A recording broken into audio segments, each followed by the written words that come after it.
Dalam momentum Hari Kartini, diperingati setiap tanggal 21 April, kini semakin banyak perempuan yang mau terjun ke dunia politik. Meski tentu saja tantangan menjadi politikus perempuan sangat tidak mudah. Karena selain harus garang menyuarakan aspirasi rakyat, politisi perempuan juga memiliki tugas domestik untuk mengurus keluarga dan anak. Sementara dalam dekade ini, ruang bagi politisi perempuan berkiprah pun semakin banyak. Apalagi kini di kursi legislatif, 30%-nya harus diisi perempuan. Hal ini menjadi tantangan tersendiri bagi partai politik dan aktivis perempuan itu sendiri untuk memiliki kesadaran berpolitik yang bisa memperjuangkan nasib para kaum perempuan itu sendiri. Diharapkan perempuan yang terjun ke bidang politik tidak hanya mementingkan kuantitas saja, namun memiliki kualitas yang mumpuni. Adalah tugas partai politik yang bisa menghadirkan kader-kader perempuan politisi super yang memiliki peranan penting. Dan partai politik tetap memiliki tanggung jawab dalam mengafirmasi kuantitas maupun kualitas perempuan dalam politik di Indonesia, khususnya di Jawa Timur.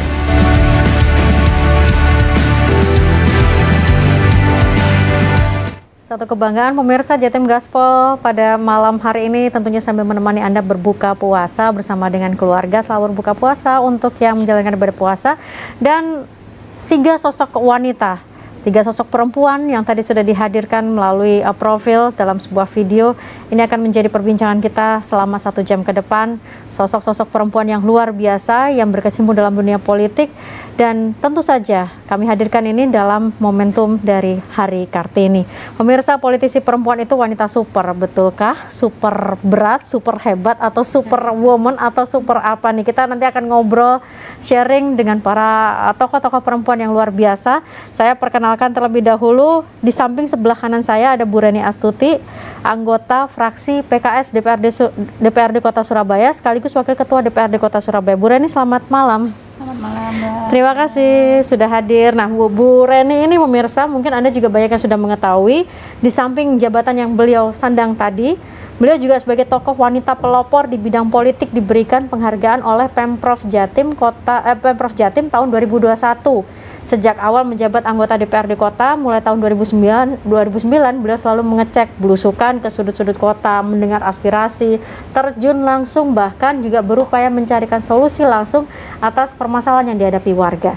Nah, di samping beliau ada sosok perempuan juga yang sama hebatnya, ada Bu Hari Putri Lestari, anggota fraksi PDIP Jatim, pembina Sapulidi, Persatuan Perempuan Peduli Generasi Indonesia. Bu Tari, selamat malam. Selamat malam, Mbak Agnes. Terima kasih sudah hadir. Nah, Bu Tari ini anggota fraksi PDIP Jatim sekaligus anggota Komisi E DPRD Jawa Timur.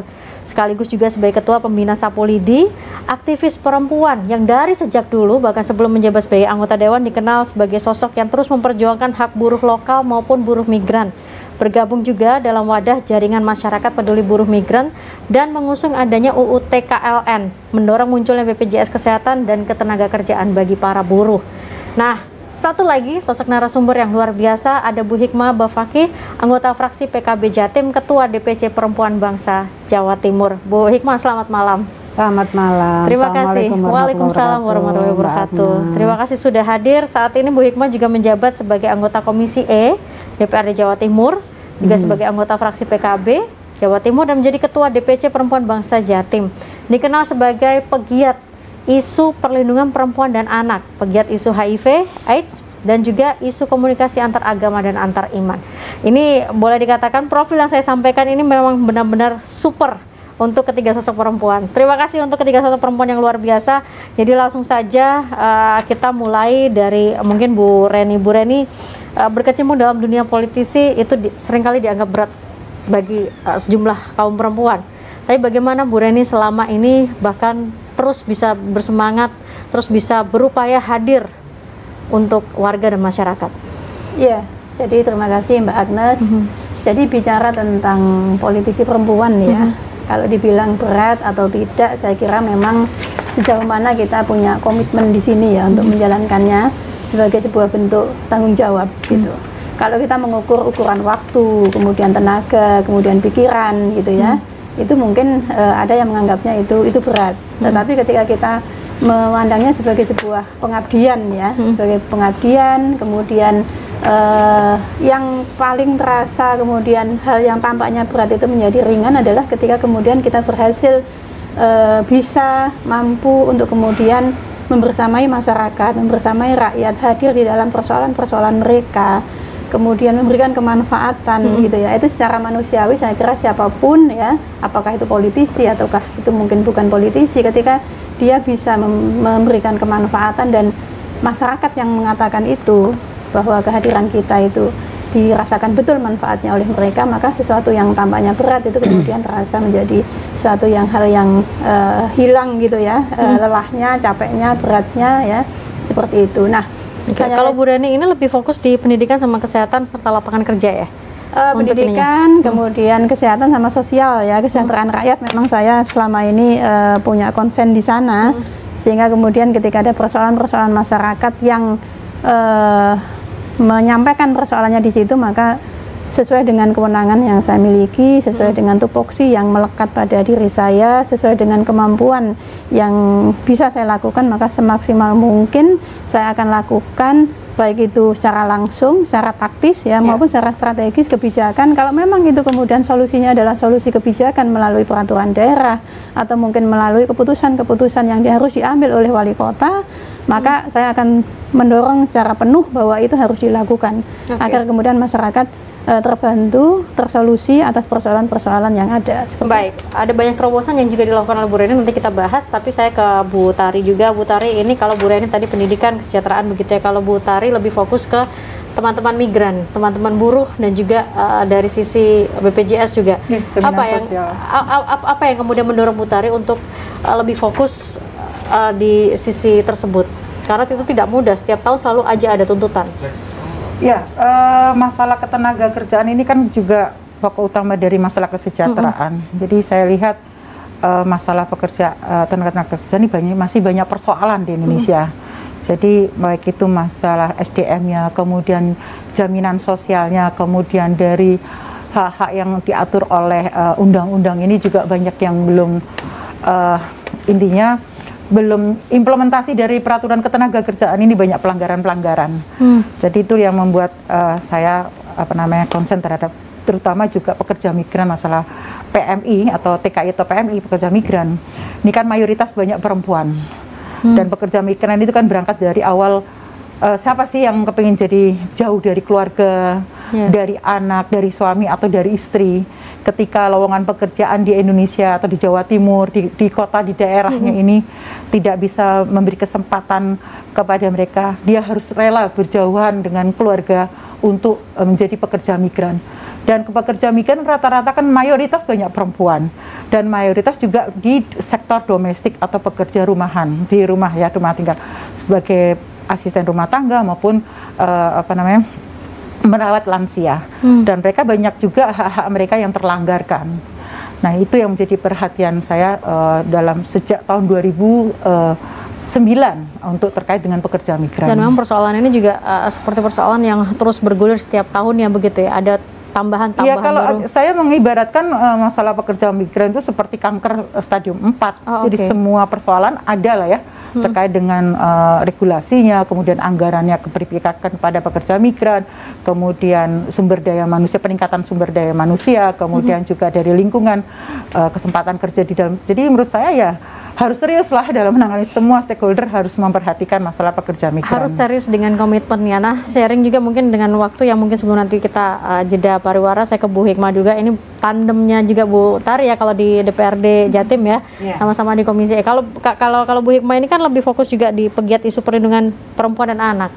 Apa yang membuat Bu Hikmah kemudian getol banget di jalur ini? Dari dulu getol di jalur-jalur masyarakat marginal dan rentan. Jadi perempuan dan anak korban, disabilitas, orang dengan HIV/AIDS, kemudian pekerja migran juga, karena kita pernah bekerja sama dengan The Asia Foundation juga untuk 6 tahun di Malang Selatan, dan kebetulan saya dan kawan-kawan mengelola lembaga penyedia jasa layanan yang menyediakan layanan langsung pendampingan korban, termasuk shelter atau rumah aman untuk korban. Bertempat di Malang, tapi klien kita dari mana-mana. Sampai sekarang masih existing, ada 3 klien bersama kita, 2 yang diperkosa oleh bapak kandung dan 1 oleh suaminya sepupu sedang bersama kami hari ini karena proses litigasi hukumnya sedang berjalan. Tidak terhitung lagi yang tidak di shelter tapi juga ditangani. Setiap 2 hari sekali Lapsos rekomendasi dari UPPA Polres Semalang Raya selalu kami terima. Permohonan Lapsos healing dan mempercepat proses visum psikiatritrum ya, visum psikologis bagi korban untuk menuju menyelesaikan P21 di kepolisian. Jadi layanannya hulu hilir sih dari proses pencegahan hingga rehabilitasi, rekonstruksi sosial ekonomi baik bagi korban dan keluarganya maupun ABH anak-anak, pelaku yang anak-anak. Jadi itu. Nah, kebetulan juga sebagian dari mereka anak-anak dari keluarga pekerja migran. Jadi akhirnya konsentrasinya juga ke sana. Persoalannya ditangani oleh ketiga sosok perempuan ini bukanlah persoalan yang satu hari selesai. Bahkan tidak. Setiap tahun itu selalu muncul juga kasus-kasus pendampingan jangka panjang. Tetapi yang luar biasa yang supernya adalah mereka tetap berkomitmen untuk terus melakukan apa yang memang sudah diawali. Kita nanti akan bahas selanjutnya pemirsa di Jatim Gaspol kali ini.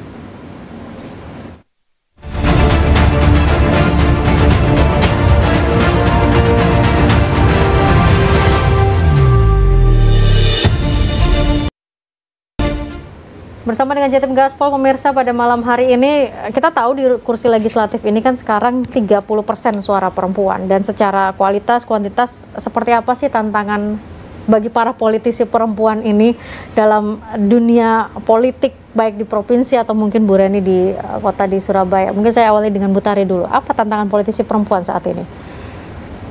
Kalau untuk di provinsi harapan target 30% belum tercapai ya Mbak Ikma ya. Jadi dari 120 itu jumlahnya 22.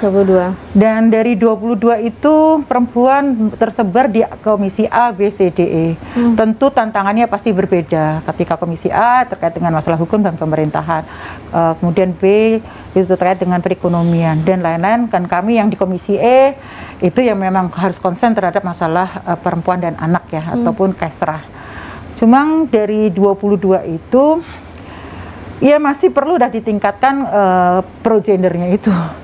Jadi semua belum, perempuan juga belum tentu keberpihakan maksimal ya. Kepada perempuan ya. Keberpihakan secara maksimal ya. Kalau sudah tahu sih kebutuhan perempuan, tetapi upaya untuk bicara atau cara berpikirnya itu kepentingan perempuan. Contoh misalnya di kita ngomong di komisi D lah, ada perempuan juga. Harapannya kan ketika itu infrastruktur jangan hanya jalan, tapi bagaimana rasa aman adanya penerangan, kemudian infrastruktur terkait dengan air bersih. Jadi apa namanya tempat-tempat infrastruktur ramah perempuan dan anak. Mungkin masih jumlah karena satu minoritas masih didominasi laki-laki, kedua juga perlu ditingkatkan untuk kepekaan kebutuhan tadi perempuan yang lebih mendasar.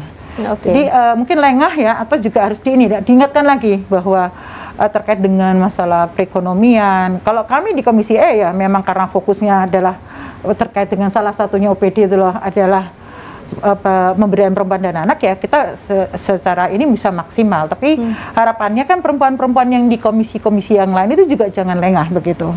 Jadi harapannya ya perempuan di politik harus lebih lagi lah ditingkatkan produk-produk hukumnya maupun anggaran-anggaran ini, anggaran-anggaran ini yang masih, jadi produk hukumnya sudah ada, peraturan perundangan sampai perdanya sudah ada.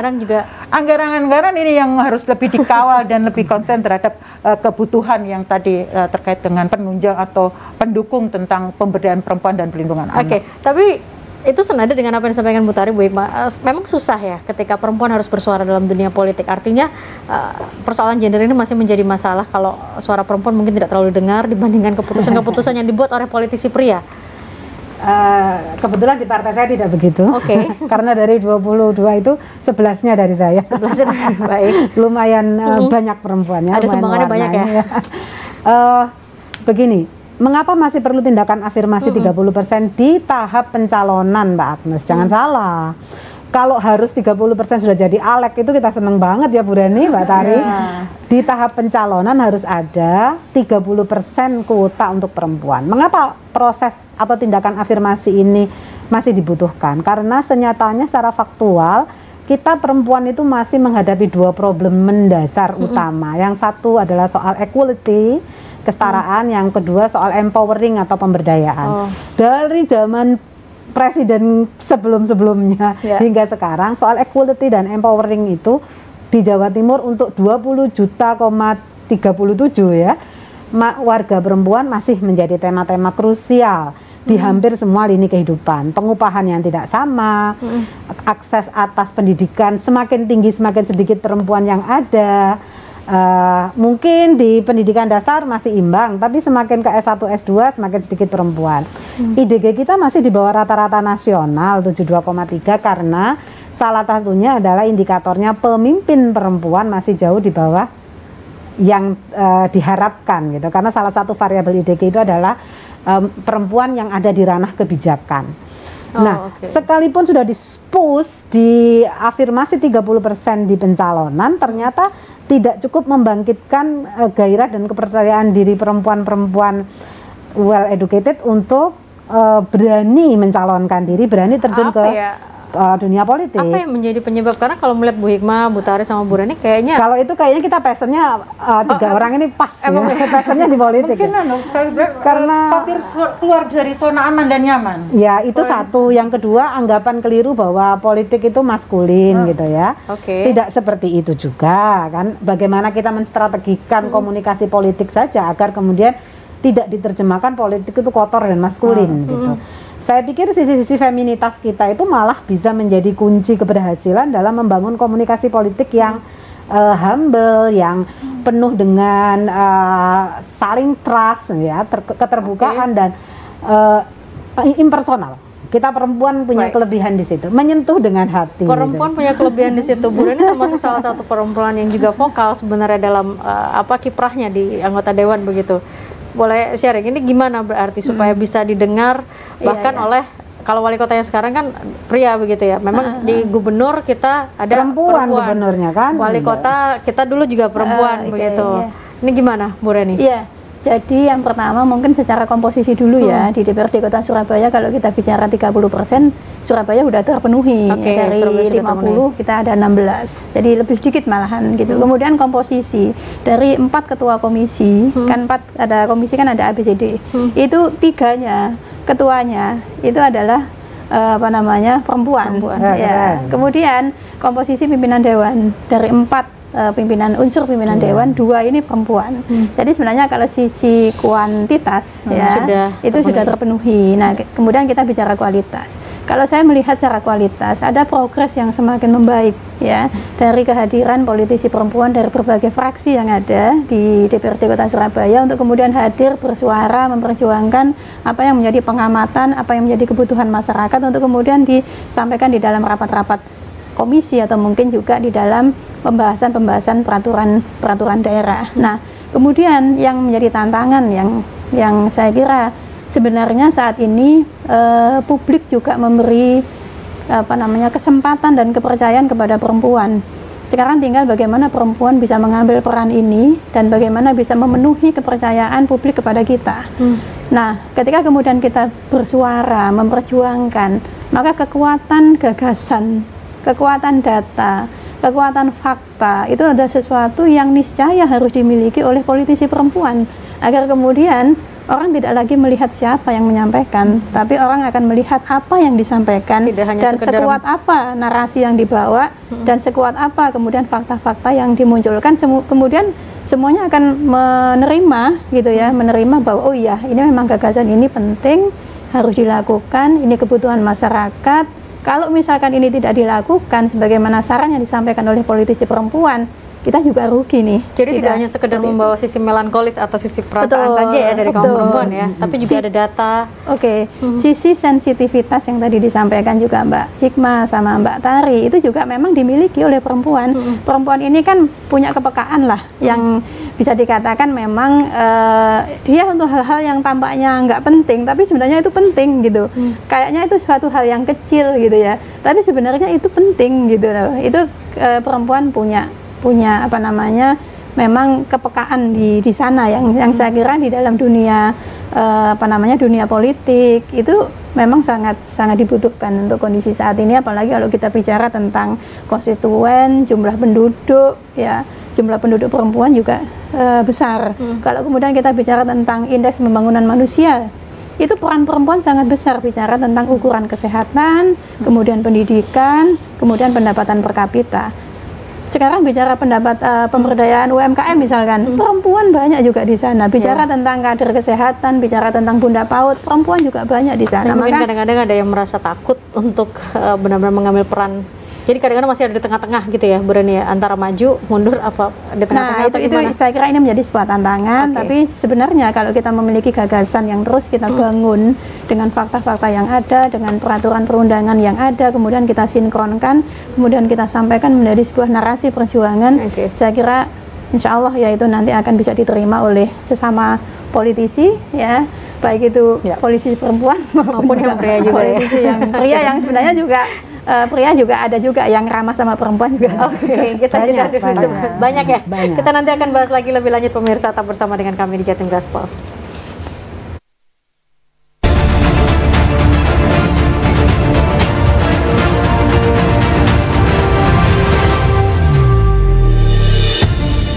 Politisi perempuan itu wanita super. Itu adalah tema kita di Jatim Gaspol kali ini. Bahkan saking supernya, pemirsa, kadang-kadang kita melihat para kaum perempuan, para tokoh perempuan yang ada di studio kali ini, terkadang ketika berbicara di publik, terkadang ketika mengambil keputusan malah terlihat lebih garang daripada bahkan tidak jarang Bu Reni mungkin terjun langsung ke lapangan. Bu Tari juga sering menemui pendemo sampai ratusan, sampai lebih begitu ya.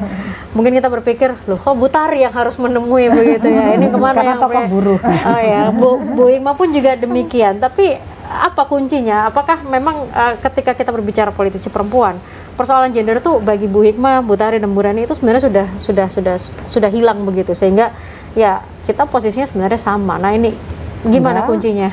Enggak juga. Oh enggak juga. Gimana Bu Hikmah? Perempuan dimanapun masih mengalami tantangan, diperlakukan tidak adil dan setara gender, mendapati gap gender, bias gender itu dimanapun, termasuk kami yang di dunia politik. Jadi itu hal-hal yang tidak bisa dihindari ketika tradisi dan budaya kita masih sangat patriarki kan. Jadi ya harus kita telan pil pahit itu sampai kemudian kondisi menjadi lebih equal, KKG atau keadilan dan kesetaraan gender nantinya bisa tercapai. Keinginan kita seperti itu. Tapi ngomong-ngomong saya kok kurang sepakat ya dengan judul Gaspol kita kali ini. Politisi wanita perempuan super. Wanita super, perempuan super ya. Bagi saya itu bentuk kekerasan. Penamaan kita perempuan sebagai perempuan super itu adalah bentuk lain kekerasan karena kita nggak super. Kita nggak super, kita perempuan biasa yang kebetulan bekerja di sektor politik. Perempuan-perempuan yang memilih bekerja di sektor yang lain pun akan mengalami kendala dan tantangan yang sama beratnya sesuai dengan situasi kondisi masing-masing, saya pikir. Saya jadi teringat kecenderungan meme-meme dan flyer yang muncul ketika peringatan Hari Kartini atau Hari Ibu atau Women's Day di Maret tanggal 11 itu, perempuan digambarkan bertangan banyak, membawa banyak hal begitu ya. Itu kan gambaran ya perempuan super. Itu bentuk kekerasan. Saya sering sampaikan ke banyak forum, jangan terima itu. Kita tolak itu. Kita perempuan tetap lemah dan punya kekurangan. Sama dengan laki-laki juga lemah dan punya kekurangan. Kita tidak mau diarani super, lalu kemudian dibebani dengan banyak tugas sekaligus. Yang dalam opening Mbak Agnes yang agak menggelitik tadi, di dunia politik yang ini, tapi di domestik juga masih dituntut. Nah, itu juga kekerasan. Itu namanya double burden. Jadi ketika negara ini menempatkan perempuan di sektor strategis, di women development misalnya, dalam banyak kriteria pembangunan yang kita adopt dari World Bank, itu perempuan kan ditempatkan di depan dengan pemikiran bahwa ketika perempuan diberdayakan di depan, keluarganya akan lebih terentaskan. Tapi pertanyaannya, ketika perempuan ditempatkan di lini terdepan dalam pembangunan keluarga termasuk pembangunan ekonomi, apakah tugas-tugas domestiknya terdistribusi apa tidak? Kalau tugas reproduksi tidak bisa didistribusi, ya tentunya. Tapi tugas domestik bisa didistribusi. Nah ini yang kemudian. Tapi kalau dua-duanya harus dikerjakan perempuan, itu bentuk kekerasan. Jadi makanya kita tolak anggapan kita super. Kita tidak super. Kita kepingin nyaman. Kita kepingin bekerja dalam tataran yang rasional, terukur, sesuai dengan kemampuan dan resources yang kita miliki. kita juga tidak ingin dianggap makhluk yang extraordinary, aneh gitu. Yang bisa semuanya begitu ya. Tidak juga begitu, karena itu tidak membangun sistem. Paling kita tolak intervensi yang tidak membangun sistem.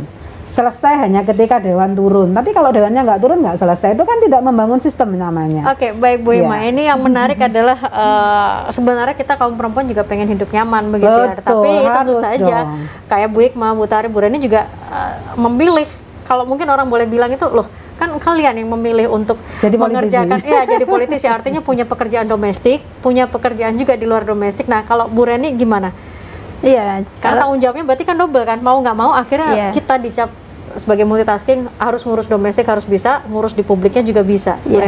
Kalau saya melihatnya pada azas manfaat ya, bagaimana kita memberikan kemanfaatan yang sebesar-besarnya untuk sesama. Saya sering mengatakan bahwa sesungguhnya perempuan ini punya peran asasi dan peran perluasan. Saya biasanya mengatakan begitu. Peran asasi adalah peran yang tidak bisa tergantikan. Dia sebagai ibu, dia sebagai istri. Gitu. Kalau kita bicara tentang Kartini pun juga mengatakan bahwa yang menjadi pusat kehidupan rumah tangga itu adalah perempuan, karena perempuan yang punya tugas untuk mendidik anak-anak, ya. Dan pendidikan anak-anak ini akan membangun budi pekerti. Itu dikatakan di dalam buku Habis Gelap Terbitlah Terang. Itu ada quote Kartini mengatakan seperti itu. Artinya adalah bahwa peran asasi ini adalah peran yang tidak bisa ditergantikan, mendidik anak dan kemudian menjadi istri gitu ya. Kemudian ketika perempuan memiliki tenaga, pikiran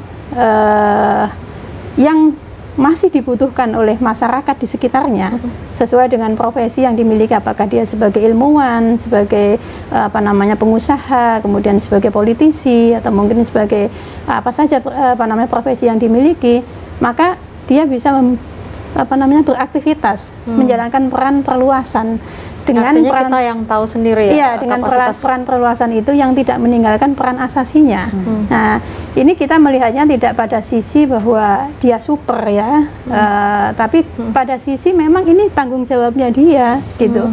Nah, ketika seseorang itu merasakan dia sebagai memiliki sebuah tanggung jawab, maka kenyamanan ini akan didapatkan. Saya kira sehingga ini tidak menjadi sebuah beban yang berat. Aku harus melakukan ini, aku harus melakukan ini, sementara orang lain mungkin tidak seperti itu. Selama kemudian kita bisa melihatnya itu sebagai itu tadi, kita merasakan nyaman dengan kemanfaatan yang kita berikan kepada orang lain, kepada masyarakat, kemudian kita punya tanggung jawab gitu, bahwa menjadi anak bangsa, menjadi bagian dari masyarakat, menjadi bagian dari manusia ya, itu bagaimana kita memberikan tanggung jawab itu. Nah, saya mengambil posisi sebagai politisi. Politisi harus keluar, ya harus keluar, punya waktu yang sangat besar dengan, nah kita keluar itu kan meninggalkan waktu yang sangat berharga bersama dengan anak, bersama dengan keluarga. Oleh karena itu menjadi tantangan bagi perempuan yang keluar, apakah dia sebagai politisi atau sebagai apa saja, untuk memberikan peran yang terbaiknya, karena dia sudah meninggalkan waktu terbaiknya tanpa membiarkan yang di sini tuh apa istilahnya ya, terbengkalai begitu ya. Oke, jadi artinya semua tetap masuk dalam ranah pengawasan atau komitmen. Iya, jadi makanya kenapa moga-moga saja ya kita perempuan terus berikhtiar, terus berusaha bagaimana ketika kita di luar pun itu menjalankan peran terbaiknya, bukan terberat ya, tapi terbaiknya. Berarti kalau super terbaik berarti bukan super berat begitu. Nah, supaya nyaman tadi itu.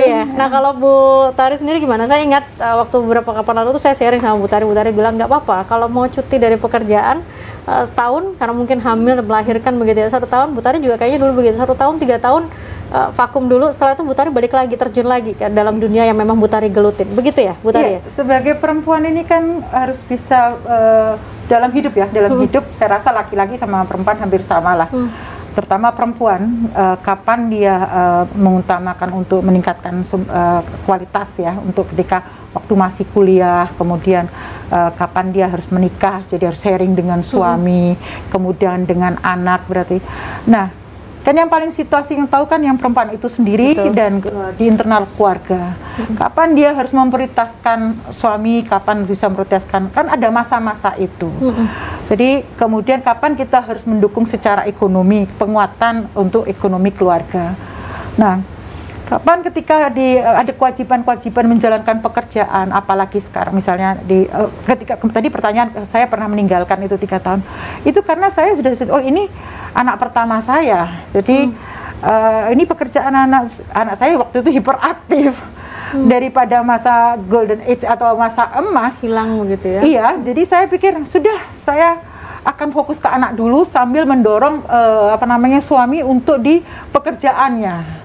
Saya yakin Tuhan juga akan kita jangan khawatir kehilangan mata pencarian kita. Kita harus bisa niatannya hidup ini kan adalah ibadah. Selain ibadah rutin keagamaan, bahwa hidup itu kita mengasuh anak itu bagian dari ibadah, mendukung karir suami itu juga ibadah. Jadi ketika ini saya ada 3 yang harus saya prioritaskan pekerjaan, saya pending dulu.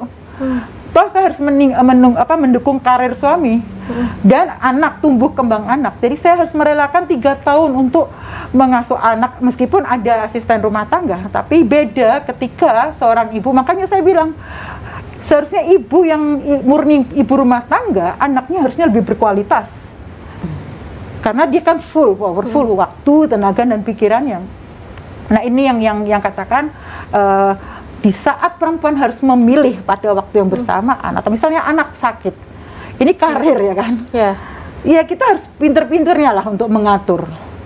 Nah, ini dan Bu Tari boleh saya hold dulu, nanti setelah jeda saya balik lagi ke cerita Bu Tari ya, karena kita harus jeda dulu sebentar. Pemirsa jangan kemana-mana, kita akan lanjutkan lagi diskusi kita sesaat lagi.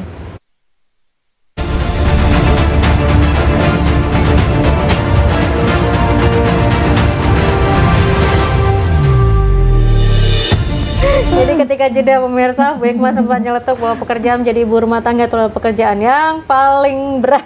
Dan karenanya harus dihargai lebih. Harus mendapatkan apresiasi dan penghargaan lebih baik. Saya kembali lagi ke Bu Tari menceritakan tadi bagaimana untuk memilih. Jadi, kita nih bisa pinter-pinter yang ngatur situasi rumah ya. Kalau ingin sukses di karir atau apalagi sekarang sukses untuk ke publik, jabatan publik, ya harapannya yang utama adalah sukses dulu untuk di rumah tangga. Artinya berarti harus beres dulu ya di internal domestik. Sebaiknya begitu, idealnya begitu. Jadi tantangannya itu justru tantangan wanita karir itu ya harus bisa berbagi waktu, berbagi pikiran mana yang skala prioritas ya bisa seiring itu. Jadi contoh misalnya kita nih waktu itu masih anak saya kecil ya kerja. Ya ketika jam-jam lembur misalnya harus lembur Sabtu, ya anak kita dibawa ke kantor, bawa kereta dorong untuk kita nih, atau pekerjaan rumah yang memang harus kita pekerjaan rumah dia anak diajari juga baca sambil di laptop. Ya pinter-pinternya kita lah. Jadi kalau saya rasa gini, sebenarnya jumlah waktu itu tidak bukan penting ya, lebih penting kualitas berkomunikasi dengan anak, kualitas dengan komunikasi dengan suami. Nah, ketika semua itu sudah kan kita ini sudah suami sudah kita misalnya anak sudah menjadi dewasa, ya akhirnya gini tantangannya. Ternyata ada masalah yang di luar. Kita kan kembali ke politisi ya niatannya. Di keluarga sudah alhamdulillah istilahnya apa yang kita inginkan sudah berjalan sesuai dengan keinginan kita. Tapi ternyata apakah kita cukup hanya memikirkan keluarga kita ketika persoalan-persoalan yang kita lihat di televisi, baca berita, kemudian ada curhatan, kita diam saja gitu. Nah itulah yang akhirnya ya kita sebagai aktivis merasa ini ada yang tidak ada yang perlu dibantu, paling tidak pemikiran kita, perhatian kita terhadap publik. Menyuarakan, ya mungkin kita waktu itu belum jadi dewan, menyuarakan di Facebook ya kan, ketika ada tulisan atau menyampaikan ke komunitas. Kemudian ternyata kalau di situ kan ternyata tidak cukup, ternyata kalau kita pribadi tanpa terjun ke dunia politik, baik itu dana yang kita miliki, tenaga atau pengaruhnya itu hanya sempit. Artinya kita harus. Tetapi ketika masuk di dana politik, kita bisa lebih banyak yang kita bantu itu ternyata lebih banyak. Nah inilah yang katakan apalagi terkait tadi masalah-masalah pekerja migran yang paling banyak masalah, kemudian masalah kesempatan kerja ataupun pelayanan kesehatan dan lain-lain lah ya, tentang stunting. Ini kan tidak lepas dari kebijakan politik. Sehingga kami ingin mewarnai atau memberi masukan kepada di dunia yang itu secara langsung di pengambil kebijakan gitu, maupun kalau kita di legislatif ya selain membuat regulasi yang terkait dengan pendukungan terhadap kepentingan perempuan, ya bukan perempuan saja, anak dan tadi masa yang rentan, termasuk dengan anggaran. Ya, baik. Nah, tadi saya juga menyamakan ke Mbak Hikmah. Saya ketika dikatakan perempuan super, ya enggak, kita merasa perempuan biasa. Tantangannya yang banyak. Tantangannya yang super. Tantangannya yang super banyak. Bukan orangnya yang super. Bukan orangnya yang super, tapi tantangannya. Tapi dengan komitmen yang luar biasa, apalagi tadi sudah beres juga di urusan internal, artinya memang sudah memilih bahwa siap untuk bekerja lebih lagi begitu ya di urusan publiknya. Nah, ini kita juga melihat bagaimana peran parpol mendukung keberadaan dari kaum perempuan. Kalau tadi yang Bu Hikmah katakan, kalau dari Bu Hikmah kayaknya nggak perlu diragukan lagi, sudah kelihatan ya dari partai. Jadi saya simpan dulu Bu Hikmah, saya ke Bu Reni dulu. Bu Reni, gimana peran parpol ini untuk mendukung politisi perempuan? Ya, jadi kalau parpol ya di PKS, kita di struktur yang ada di DPW Jawa Timur misalkan, itu perempuan tidak hanya berada di bidang perempuan.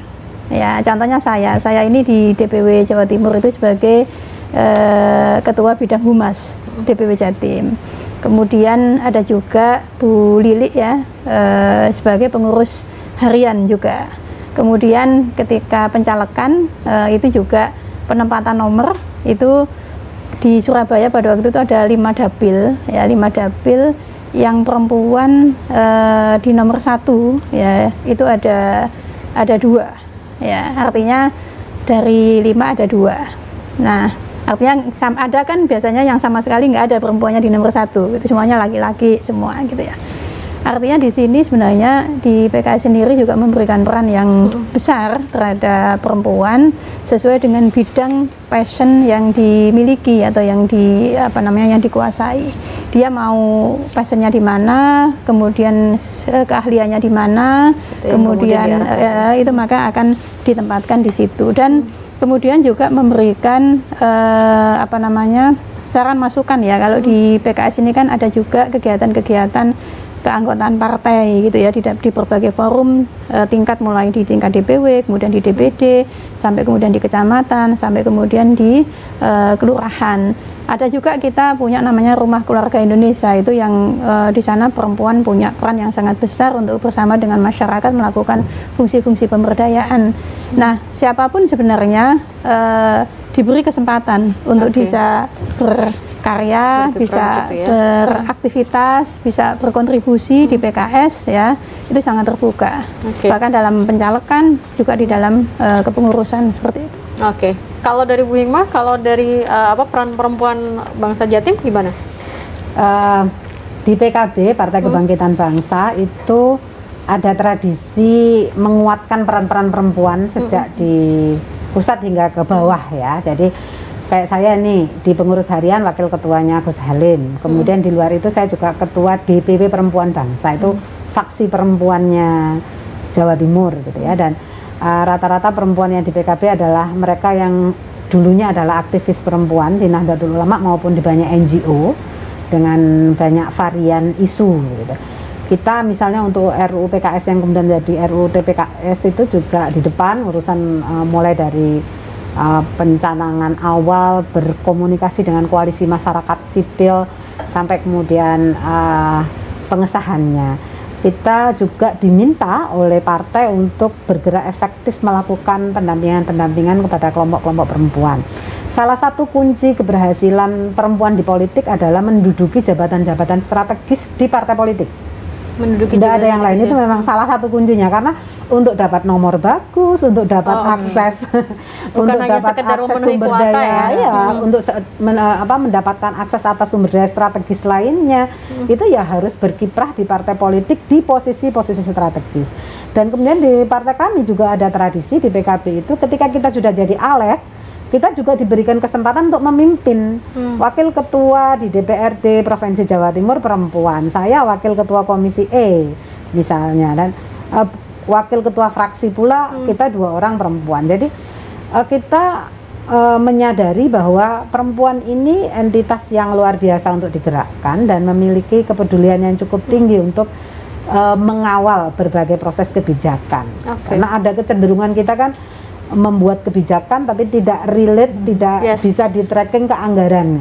Kebijakan itu dari kebijakan perencanaan induk akan menjadi make sense ketika kemudian ada kebijakan anggarannya. Kalau tidak ya belum kebijakan namanya. Oke, nanti kita akan bicara bagaimana mimpi dari para sosok perempuan ini terkait dengan kebijakan yang nanti relate juga dengan kebijakan anggaran yang mungkin memang masih menjadi cita-cita dan saat ini masih terus diperjuangkan. Kami kembali saat lagi pemirsa.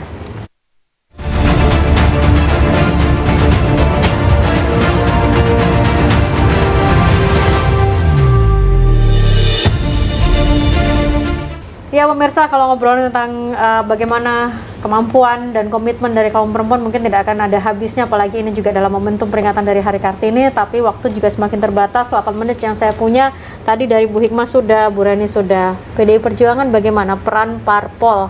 Apalagi tadi sempat disinggung untuk mendapatkan posisi yang strategis, itu di parpol susah banget, tidak semudah itu, Bu Tari. Kalau PDI Perjuangan ketua umumnya perempuan. Ya, oke.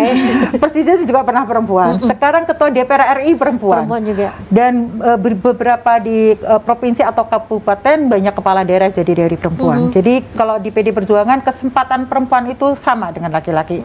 Tinggal kita bagaimana perempuan itu menunjukkan eksistensinya. Dan kualitasnya. Jadi bisa dia untuk dia tentu kualitasnya. Untuk bisa dianggap bisa bersaing dengan secara pemikiran ya maupun loyalitas dan lain banyak yang dipertimbangkan. Di partai politik kan bukan hanya sekedar dibutuhkan orang pintar, tapi bagaimana dia tahu situasi lingkungan, situasi hukum. Ya tuntutannya bukan misalnya ikatan dokter hanya untuk profesi dokter saja yang diperjuangkan. Mungkin Kadin hanya usaha masalah pengusaha atau misalnya ikatan lawyer. Tapi sebagai orang yang terjun di partai politik ini multi kompleks, semua elemen, kedalaman orang sejak dalam kandungan sampai meninggal, semua urusan itu akan di partai politik. Nah, tinggal perempuan itu ya memang harus ada konsentrasi ya kepada misalnya dia ahli ini, misalnya contoh saya sendiri tadi kalau PDI Perjuangan tidak harus semua urusan perempuan itu diserahkan kepada perempuan saja. Contoh saya saja ini juga diberi kepercayaan tanggung jawab kepada masalah ketenaga kerjaan. Yang tadi dunia keras dengan buruh. Ya kan. Kemudian sekarang malah saya wakil ketua bidang industri, tenaga kerja dan jaminan sosial. Nah, ini partai pasti dengan melihat bukan misalnya perempuan memilih seperti ini, tapi kan partai akan memutuskan lain. Ya. Misalnya saya tepatnya untuk di sini pasti dengan berbagai pertimbangan. Juga ya. Pasti partai itu untuk memberikan jabatan kepada Mbak Reni maupun Mbak Hikmah pasti sudah dengan berbagai pertimbangan. Ini tepatnya seperti saya, tepatnya di mana? Oke.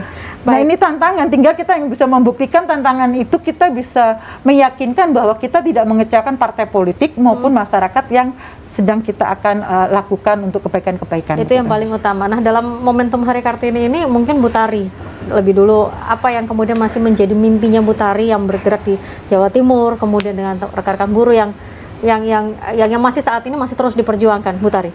Kalau saya lihat persoalan bangsa Indonesia juga ke Jawa Timur, saya pikir prioritas pertama adalah yang dirubah dia adalah mindsetnya dulu. Mindset, oke. Mindset setiap manusia ya, pertama yang sudah maksudnya dari kecil sampai dewasa. Itu pertama. Kedua, saya juga ingin merubah bahwa Hari Kartini kan orang misalnya peringatan itu dengan identik dengan kebaya. Ya. Kita berkebaya itu jangan nunggu Hari Kartini saja, tapi setiap saat. Tetapi kita melihat bahwa cara berpikir Kartini itu pada saat itu perempuan harus bisa membaca.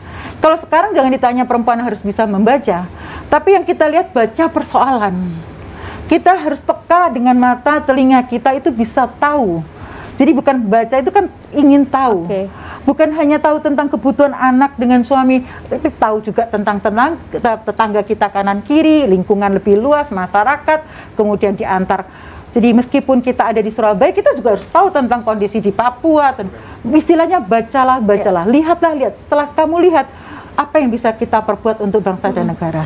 Baik. Bilang kecil ya, masyarakat di sekitarnya minimal. Membaca, sebagaimana di perjuangan Kartini, tapi lebih luas lagi membaca persoalan juga supaya ini bisa bermanfaat kepada yang lain. Kalau Bu Reni?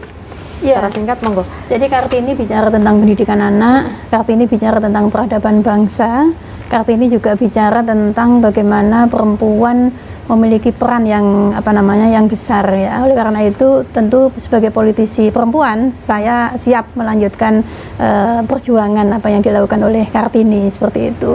Surabaya misalkan kalau kita bicara tentang angka kemiskinan, kita masih punya persoalan, ya kita 5,23% secara data BPS, kemudian secara data mikro ada 900.000 jiwa yang masih masuk di masyarakat berpenghasilan rendah.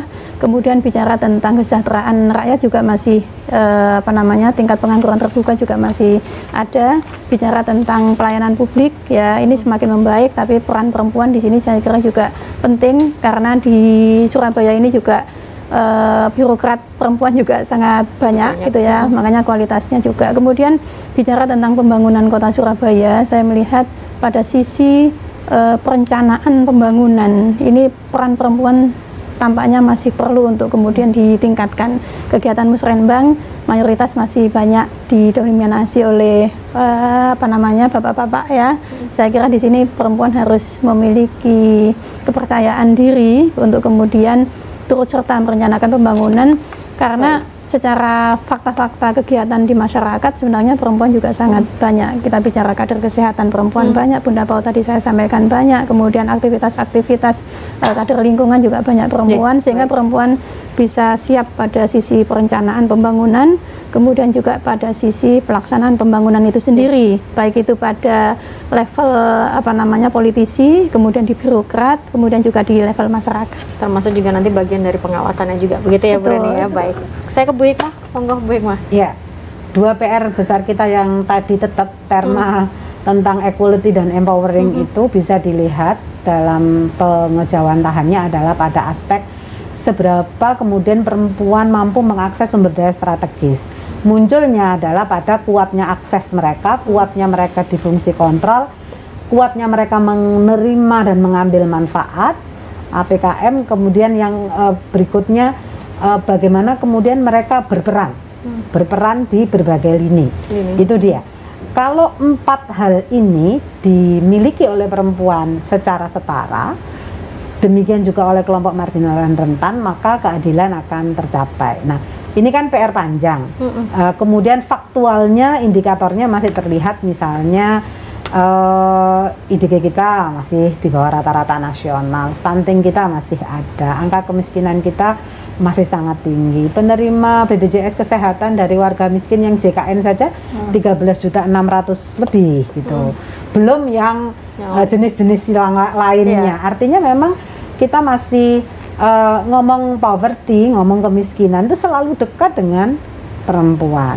Hingga kemudian kawan-kawan aktivis feminis mengatakan ada feminisasi kemiskinan ini di sini ya. Artinya ada yang secara terstruktur tidak sengaja termasuk oleh negara gitu ya.